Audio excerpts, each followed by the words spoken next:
important nuance. So devices that do have dual stack, that do have a presence on IPv4 and a presence on IPv6, don't need to go through a NAT6.4 translator. So in summary, this is the second purpose of a NAT for the transition to IPv6. And I also talk about, on the next slide, some of the problems of NAT6.4. So NAT6.4 is also still a NAT, just like NAT4.4 that everyone has in the house and has had some problems with over the years. NAT6.4 introduces a lot of the same problems as NAT4.4, but there's even some more significant problems because some of the applications think that they're speaking IPv6, but they're being translated and they're actually speaking IPv4, and it uncovers some very subtle situations where things like websites have IPv4 address literals encoded into the URLs of the web pages. And of course, an IPv6 only device can't do anything with an IPv4 address. It has no idea what to do with an IPv4 address. It doesn't have an IPv4 interface in order to send packets out of. And there's a bunch of other issues with the actual NAT function itself, the IPv6 to IPv4 NAT function itself, around fragmentation. The MPU size is different on IPv4 versus IPv6. And then IPv4 options and IPv6 extensions, the two ways to extend the IP protocols themselves, are not compatible. They're not there's not a one-for-one mapping between the two. And because you're usually sharing addresses with a NAT6.4, although not always, you have problems with the view handling, just like NAT4.4. And of course, it makes troubleshooting more complex than doing everything native. So my next and last slide kind of summarizes where things are compared with comparing translation, which I just discussed, with what Mr. Tunnel is doing, and native routing. And ideally, networks should be built with native routing, and that is because tunneling requires that native routing work correctly, and that the tunnel endpoints be up and running and doing their job. And translation ends up actually breaking a lot of things and forcing the end nodes to go through a lot of extra steps and a lot of extra function in order to maintain the functionality that they like to have. Quick presentation. Sorry I didn't have any video, but that electricity thing is important. Absolutely. So then, thank you. That must have been hard for you, doing it over the phone. But what would be your advice? Well, the goal is IPv6, okay. But what your vision would be from your side? What trade-offs we should be able to accommodate? What should be the trade-off in order in tunneling and translation versus pure routing this and is switched core IPv6 in order only. to get to IPv6 as quick as possible? Well, it's not only as quick as possible, but it is what kind of network would you like in the long term. So in the long term, a network with lots of translation and a network with lots of tunneling is generally harder to run than a network that has native routing on it. And so native routing is much better than something that is a tunnel-based solution, which again is something better than something that is a translation-based solution. So this means things that, like, for example, I could put a translator in front of an IMAP server, and I could leave that IMAP server and that web server running IPv4 forever until I retire, and I have this translator sitting in front of it.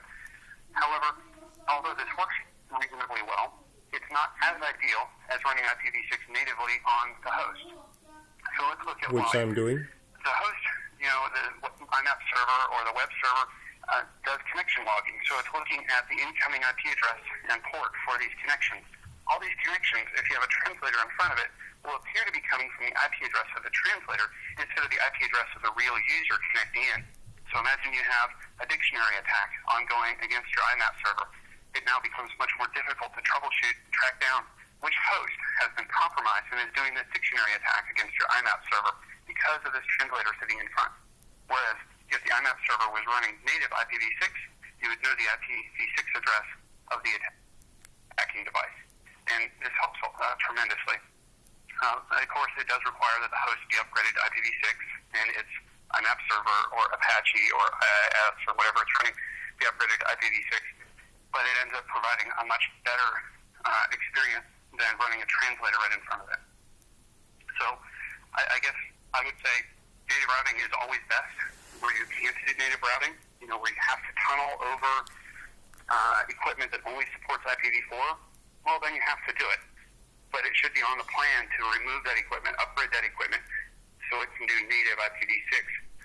Because the tunneling does somewhat reduce the availability of the network. It does introduce problems with the maximum transmission unit because of the tunnel headers that end up causing some operational issues and difficulties on the network. Was that too long an answer? Yeah, thank you for that. So it seems that there are trade-offs that we will have to take, like stateless tunneling stuff or translation like NAT64. But would we like here in the audience only the very interested part of the audience is left. So do you have any input or ideas or comments or suggestions? Don't be shy. Questions?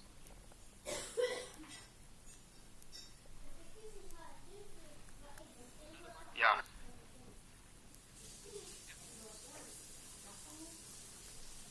It's just a comment, and I'm not advocating anything in particular, but this is the best IPv6 conference I have not been to. So slow to transition, and thinking back to when we, in the old days, 1983, turned off NCP and got to IPv4 very quickly. There was a central authority. They mandated we're going to turn something off on a certain day, and that was adequate motivation. And the ones who were not sufficiently motivated and they were basically off the net, off the ARPANET, I realized we can't do that here because there's no central authority and it's a much bigger problem. And so the best we can do it's more like a herding cats environment. It just, people are motivated out of the goodness of their heart to try to do the right thing, or you get national mandates, or you have a World IPv6 Day, or things like that. And I think because of the herding cats environment, instead of the central authority, it is so slow. So that's why it's very important to have things like the World V6 Days, the national mandates, and anything else we can do. So just one additional reason for why it is so slow. Or herding goats from that picture earlier. No.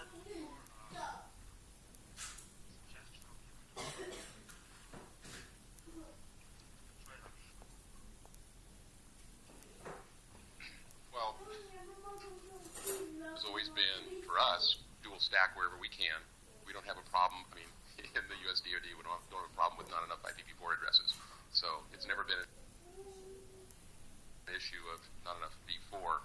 But what we have said is to focus on the public internet, making it dual stack, because it sort of stops. It kind of resolves this chicken and egg problem.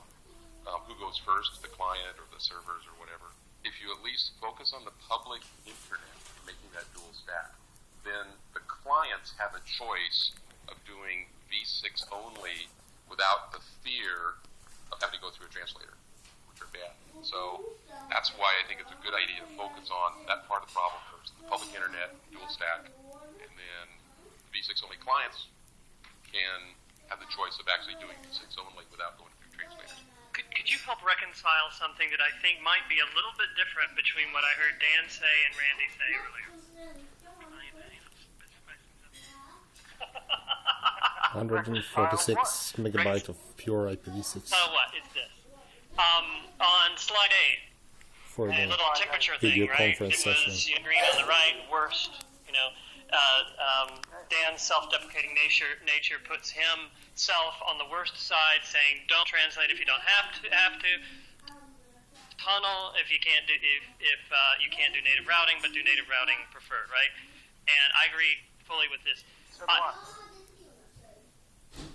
Okay, then reconcile to what you said earlier, which is, I like this model where